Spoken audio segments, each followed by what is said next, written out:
To finish our series about modern idols, let's recap a few things that we spoke before. To the Word of God, an idol is anything that occupies a space in our lives. It does not come dressed as a religious artifact or a religious ritual. It can be very secular and pleasant. Usually, it's pleasant because an idol appeals to a desire or an inclination of our heart. Something, without us realizing, we allow them to take God's place in our lives. Suddenly, it becomes a priority, even above what God says, above His Word and His will. We spoke about modern idols such as money. It is a great idol. Idols of relationships, of admiration, people who you admire, celebrities, people who you set as a guru to your life, religious idols. We spoke about many idols, even yourself, your liberty can become an idol. Comfort too. Anyway, basically anything in this world can become a god. Let's understand now what should we do from now on.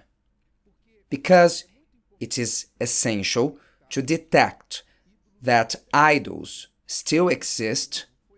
It's not by chance that the Apostle John, at the end of the New Testament, see that we are not talking about the Old Testament, the people of Israel bowing before Baal. He was talking to the first Christians. 1 John chapter 5, he concludes this letter saying, "Little children, keep yourselves from idols," because idols can subtly infiltrate themselves in the Christian world, in the church, or anywhere. We also can build idols in our hearts, which is something more mischievous than having a statue on your wall. Because those who have a statue as an idol, everyone can see that they are idolaters. They are devout to that entity, to that God, to that image. But those who raise idols in their hearts, no one can see that. They can say that they are worshiping God on a Sunday morning, having their hands up and singing hymns in their evangelical church, and to have an idol in their hearts. And one of the ways to detect this, because one of the ways that we said to have an idol is to have it in your heart, is when something touches this idol. Then a reaction comes, and it's like when you hit your elbow and you feel like there's a shock coursing through your body. And you have an adverse reaction when someone touches your idol. It's like you are manifesting when someone says something about your idol. So it's important not only to have the understanding that idols are present today as much as they were before, and that anything can become an idol in our lives without we even realizing it. Now let's talk about what should we do about it. First, you should watch if something or someone, if anything, is prevailing, taking your priority in your life above everything and everyone, even God, not openly, because most probably you wouldn't let this be open to everyone. An idolater does not declare that this is my idol. They will say, no, I just admire it. They will minimize it because they know it is wrong, especially Christians. Now, not judging by what they say, but by what you do about it. For instance, a great sign or proof that something is our idol, ask yourself, am I ready to give this up? Am I ready to surrender this? If you are finding it hard to surrender that, then that is your idol. Because when God is first in our lives, nor even Isaac, we would hold to ourselves. Abraham didn't refuse to give Isaac, the son that he waited for so long, his only descendant. But when God asked, he placed him on the altar. It was a test. And sometimes God asks us things that are very close to us, that we are very fond to them. And if we are not ready to surrender that, that is already our idol. It's important to detect this, and it is important to know what to do. If you detected an idol in your life, what should you do? Let's see what God said to Gideon. There, when Gideon complained, he protested against God. He said, "You abandoned us. Where is God? Where are the miracles that our fathers told us?"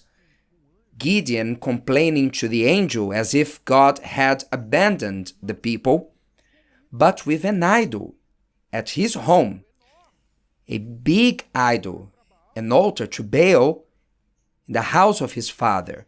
Then God told Gideon if he wanted to change the situation of his life, of the country and his family, God said, "Tear down the altar of Baal that your father has and cut down the wooden image that is beside it and build an altar to the Lord your God on top of this rock in proper arrangement." In other words, the beginning of a change in the life of Gideon and for the nation of Israel began with the tearing down of the altar of an idol. Gideon had to tear down that altar and build another altar to God.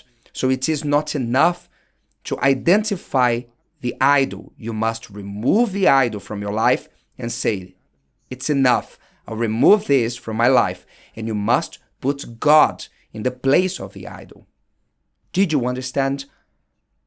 Identify it, tear it down, and replace it.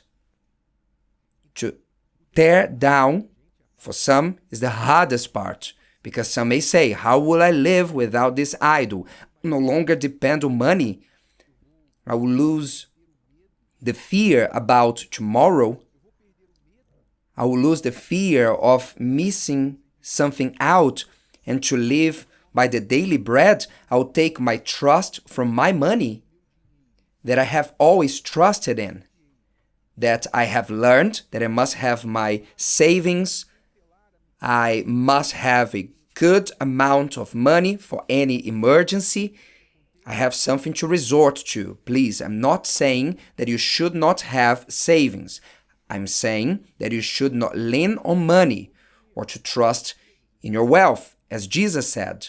How come? Yes, you have to do it. If you want to tear down the altar of Mammon, you have to take your trust from money.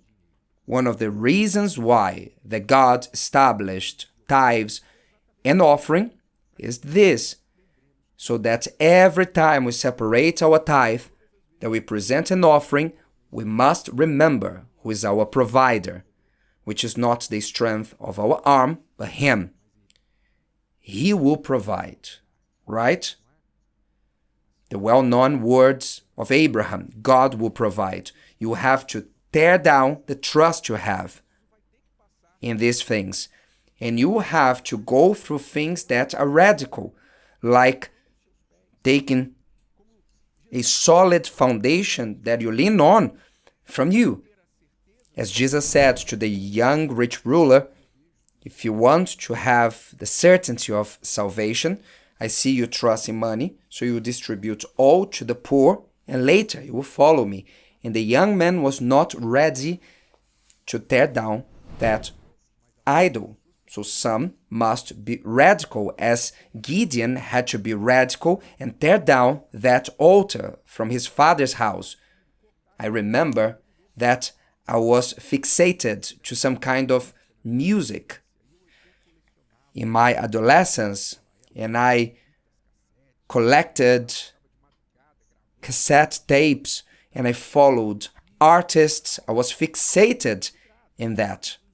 Those artists and singers were my idols. I remember Michael Jackson was an idol I had. I learned to dance like Michael Jackson. I learned to dress like him. Anyway, I did that when I was an adolescent, an empty young man with no God. As I said before, any gap asks to be filled. We were born to worship. If we don't worship God, we worship something else, like Michael Jackson. And I did. When I converted, there came a time that I had to make a decision, and I had to take all those cassette tapes, vinyls, all the things I collected and throw them away. It hurt. You know, those who did before, you know what I'm talking about, but I was free from it. I brought down that altar. I'm talking about my case, my experience, one of the experiences I had. I don't know what idol you must bring down. What is the altar of Baal that is in your heart, in your life, on your phone, in your mind, that you defend with all your strength? You cut people off from your life because they said something. I don't know what is your altar of Baal, but if you don't bring it down, you will remain as a slave of the Amalekites and Midianites. You open the doors for the Amalekites and Midianites to come in. You must tear down the altar of Baal. You must replace this altar for God's altar. You must learn to worship and serve and put first only God, to put Him before you. As David said in Psalm 16 verse 8, I have set the Lord always before me. In other words, for you to put God first, always. To learn to give the best of your time, the best of your strength, the best of who you are, aim to be your desire, the first for your own protection. Learn to do this, do it, and you will be free from fake idols of this life. And this is something you must do continually, because idols will never stop existing. They change its form, they come suddenly in our lives, and if you don't make this spring cleaning in your life, suddenly you have an altar in your life or in your heart. Watch. Take action. Search your life. Do this cleansing. Repair God's altar in your life. And when He's first for you, then you have victory over everything that comes against you. And God will be honored by you. If today's video helped you and you know someone that could benefit from it, share it with them. And if you haven't subscribed to the channel, you may do so now. See you later.